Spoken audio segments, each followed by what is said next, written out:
We live in times of great darkness. I suppose all preachers of the past have said the same thing, and St. James says that the entire world is under the power of the evil one. I think it's St. James, or maybe it's St. John. But in any case, it would be good if Christians today could somehow regain at least a small portion of the fervor that the Christians of old had. We see in today's first reading from the Acts of the Apostles, right? This is the early Christian community, Paul and Silas. Look at what kind of day they had. There was a crowd in Philippi that attacked them. So they were attacked by a whole crowd. They were stripped. They were beaten with rods, with many blows. And then they were thrown into prison and had their feet secured to a stake.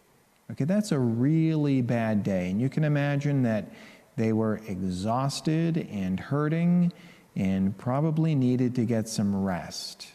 But instead, what do we see? About midnight, Paul and Silas were praying and singing hymns to God. And so this is kind of a lesson, I'm going to make it a little lesson, of the value of praying at night, of making the sacrifice to say some prayers and give some praise to God, even at night. And so the commentary on this passage says, "See here the constancy and the joy of Paul and Silas in being flogged and incarcerated, exulting and giving thanks to God, as if having received an immense gift.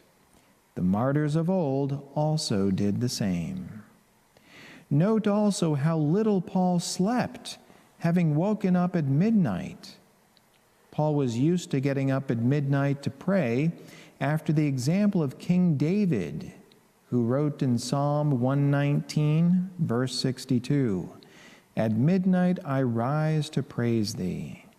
And also after the example of the prophet Isaiah.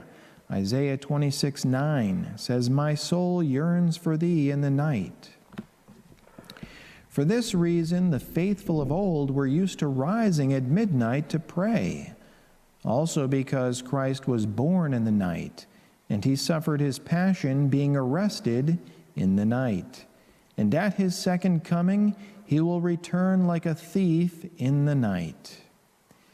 Pliny the Younger, the Roman governor of Bithynia and Pontus, which is now modern-day Turkey, he wrote a letter to the Emperor Trajan in the year 112 AD, accusing the Christians under his governance. And he wrote, quote, "The sum and substance of their fault or error had been that they were accustomed to meet on a fixed day before dawn and sing to Christ as to a God." End quote. From this, one can conclude that in times past, not only clerics, but also the laity would gather at night to pray and sing hymns. St. Jerome wrote to St. Eustochium, who was a virgin under his spiritual direction, encouraging her, "Esto cicada noctium," that is, be a cicada of the night, because the cicadas sing at night. So also St. Vincent Ferrer, St. Peter the Martyr, both Dominicans, as well as St. Francis Xavier and other apostolic men would preach during the day and pray during the night, following the example of Christ, who, quote, "all night he continued in prayer to God," end quote, Luke 6:12. And so I do know a woman that she has the custom of getting up at night to pray the Chaplet of Divine Mercy.